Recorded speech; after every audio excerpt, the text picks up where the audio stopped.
Eagles quarterback Jalen Hurts has officially made it into the Pro Football Hall of Fame, but he's just getting started. And Marcus Mariota spoke with the media for the first time.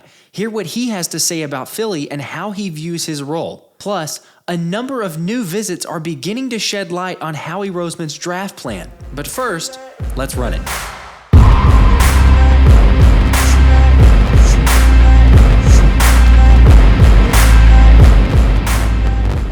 Hey guys, happy Thursday. Josh Davis here, and I cover the Birds, so make sure to like, subscribe, and turn the notifications on so you're caught up on all the latest Eagles news. Backup quarterback Marcus Mariota spoke to the media for the first time yesterday, and he was really talking about what's it going to be like being in Philly and what will his role really look like. Just being around a group of young guys that were still just trying to learn. And I think being around AJ, being around Devontae and those guys, like they're just so eager to learn.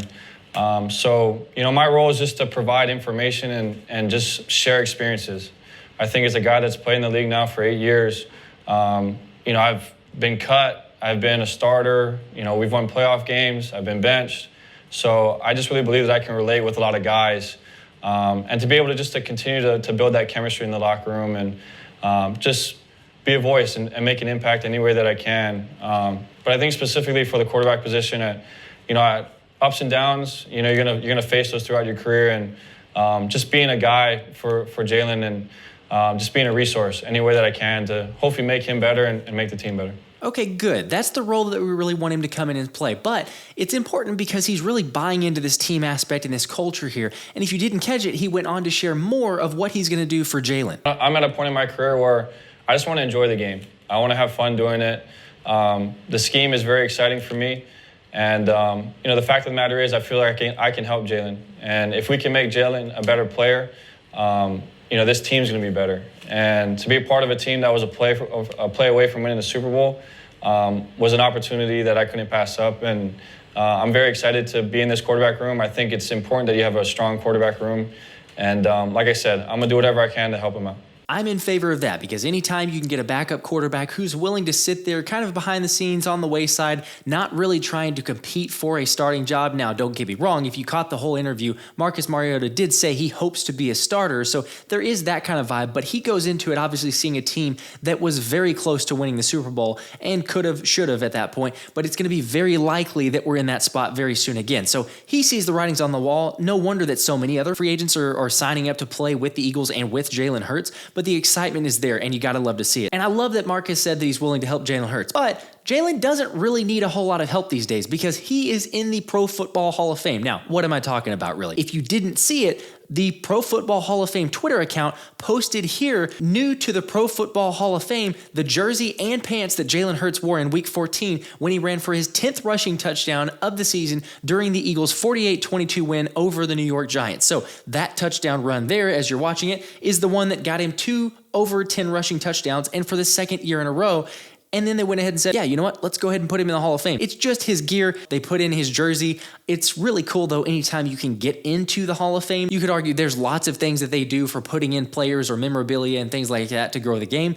But still, Jalen Hurts is already in the Pro Football Hall of Fame. Not officially for his career, but it wouldn't surprise me if you see him when all is said and done in Canton. The Birds are bringing in all sorts of talent these days. Obviously, the top 30 visits, and we start getting rumors of all these sorts of names. But most recently, Joey Porter from Penn State, the son of Joey Porter Sr., who used to play for Pittsburgh, that Joey Porter, came in and had a visit with Philly. So you got to begin to wonder is that an option for Howie Roseman and the team? Because there's also been names, obviously, Devin Witherspoon, Christian Gonzalez. Those two have been picks, or at least kind of in mock drafts, picks of guys that may be available at 10, question marks there. I think Joey Porter is the consensus for kind of the third choice, because if you get your pick, you could argue Devin Witherspoon, you could argue a Christian Gonzalez. Both of those players seem to be a little bit more athletically gifted, at least in terms of the 40-yard dash times. Because remember, Joey Porter was the slowest of the three. Not slow by any means, because he ran a 4.46, but he's a taller physical corner, but it seems like he's going to be more of that 17 to 20 range. Although, if you ask me, I'm not for it. Because let's remember, the last time we went with this father-son duo or combo, Howie Roseman chose this guy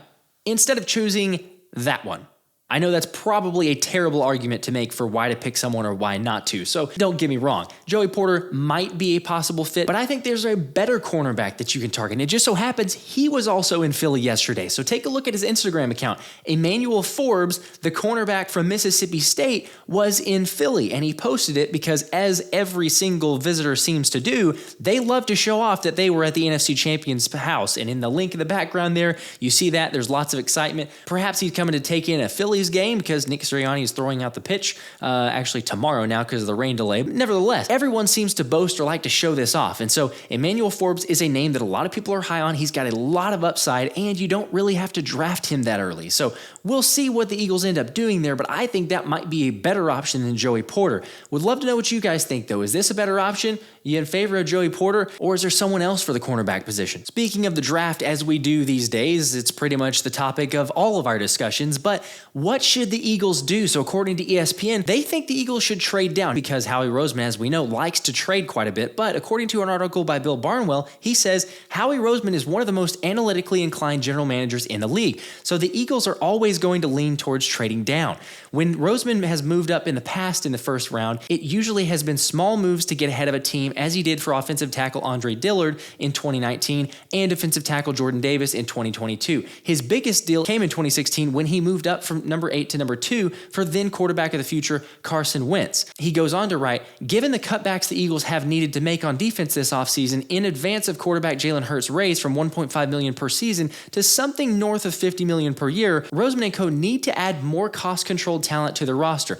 I would expect Philadelphia to use at least one of its 2 first-round picks. It also owns number 30 on a defensive lineman. It likely would drop deeper into the round to do so. That's a good argument you could bring up. So then the question is, what do you do? Now, we just talked about a Joey Porter there. That only to me makes sense if you trade back from 10, because as we mentioned on several shows, I don't think that you go ahead and grab a player like that at 10. It seems like a reach, and at 30, he's probably not still available. So the Emmanuel Forbes, I'm very much in favor for, but who's the defensive lineman that we should get? I can definitely see Howie trading back in this scenario, but it's very busy in Philly these days, almost like the 2-minute speed dating. But they've got BJ Ojulari just showed up. So you see the tweet here. Thomas Peterson says, BJ Ojulari, one of the best pass rushers in the upcoming draft class, has visited with the Eagles. That is a very big name for someone who's not aware of what Ojulari does. He's one of the best premier pass rushers. And when I say the best, I'm looking at the most key important stat that you're trying to look at when you're determining the pass rusher's success and how they're going to play in the NFL. That's pressure rate. So if you take a look at this here,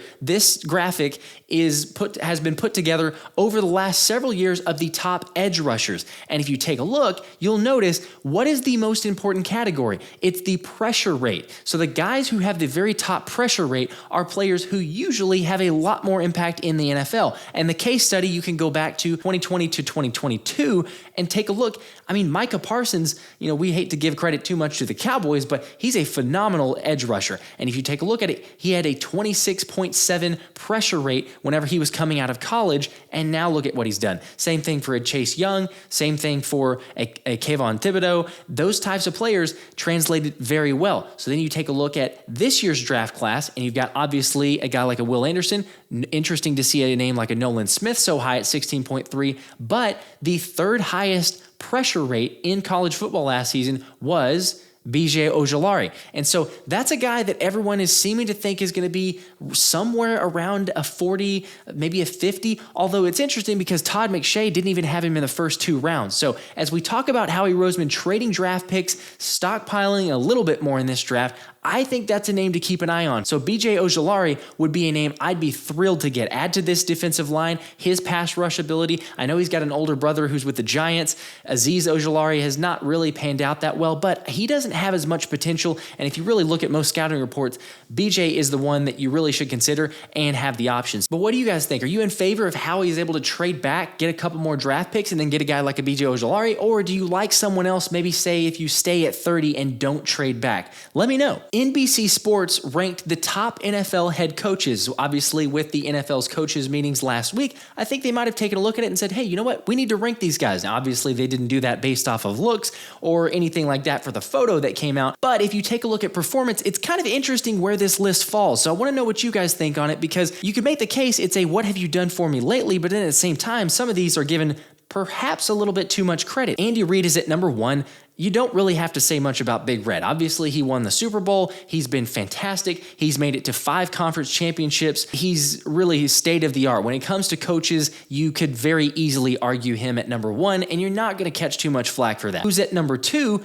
Bill Belichick with the Patriots. And again, that's another one where not great lately, and the argument is also, what has he done without Tom Brady? But you can give him a pass. For as many Super Bowls as he has and as much victories, I can see that fine. Number 2. Number 3 is interesting. Sean McVay with the Rams. Yes, they have a Super Bowl, and that's probably, as you're seeing, a little bit of a theme here. You have to have won a Super Bowl to be ranked very high, but McVay's had obviously a down year. There were some injuries and everything else there, but it's very high for a head coach. Obviously, he's got a pretty good win record, and these ratings here, as you kind of read the article, if you go take a look, they're very high on his analytics, his ability to recall the game. He's very bright, no doubt, so give him some props there. But 3 seems maybe a little bit high for a guy like Sean McVay. Number 4 is John Harbaugh. And again, the constant theme of, have you won a Super Bowl? John Harbaugh's great. He's been stable with the Ravens franchise. I don't know if he'll stay at 4, especially with what's happening for Lamar Jackson. A year from now, does that drop him down a little bit? I think he's still a great coach, but we'll see. Number 5 is what's shocking to me. So Kyle Shanahan with the 49ers. You see that there?